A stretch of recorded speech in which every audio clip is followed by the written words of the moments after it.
साल 2003। कश्मीर घाटी खूबसूरत थी, लेकिन खामोश नहीं। हर मोड़ पर बंदूक थी, हर दीवार के पीछे शक।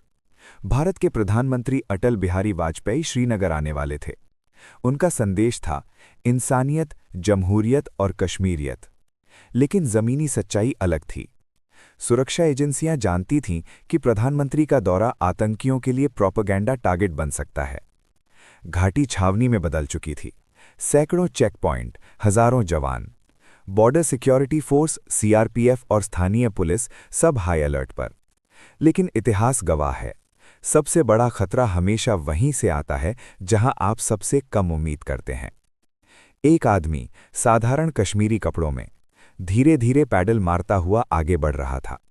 वो प्रधानमंत्री के काफिले से लगभग 1 किलोमीटर दूर था। बीएसएफ का नाका सामने था। जवानों ने उसे रोका। उसकी आंखों में अजीब सी बेचैनी थी। वो लगभग निकल ही गया था, लेकिन एक जवान की नज़र उसकी मुट्ठी पर पड़ी। मुट्ठी असामान्य तरीके से जकड़ी हुई थी। रुको! बस एक शब्द, और उसी शब्द ने एक बड़ी साजिश रोक दी। वो आदमी भागा, लेकिन जवानों ने दबोच लिया। तलाशी हुई, और जो मिला उसने सबको सन्न कर दिया।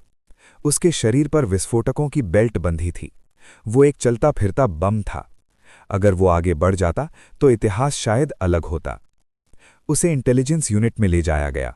घंटों पूछताछ हुई। पहले वो चुप रहा, फिर टूटा।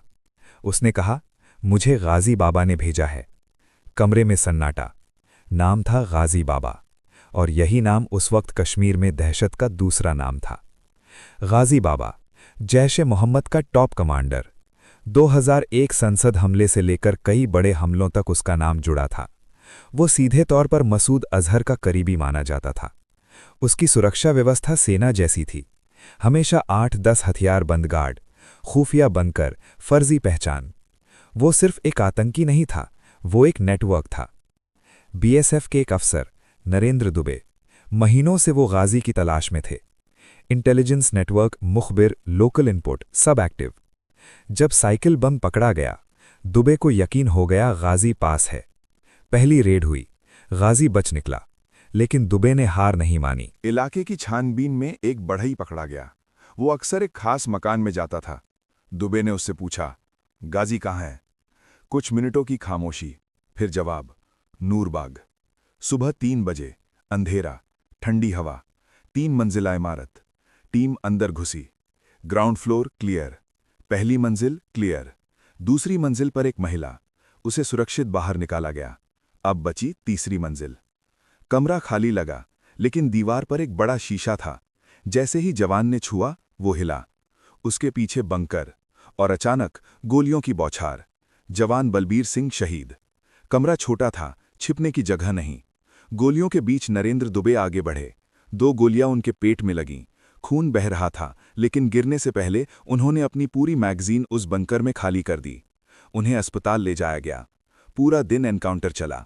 ग्रेनेड, रॉकेट लॉन्चर, लगातार फायरिंग। आखिरकार इमारत ढह गई। जब धुआं छटा, 3 लाशें मिलीं। उनमें से एक गाजी बाबा। इस ऑपरेशन के बाद जैश-ए-मोहम्मद को बड़ा झटका लगा। कश्मीर में कुछ समय के लिए हमलों में कमी दर्ज हुई। सुरक्षा एजेंसियों का मनोबल बढ़ा। नरेंद्र दुबे और उनके साथियों का साहस एक उदाहरण बन गया। ये कहानी सिर्फ एक एनकाउंटर की नहीं थी, ये इंटेलिजेंस, धैर्य और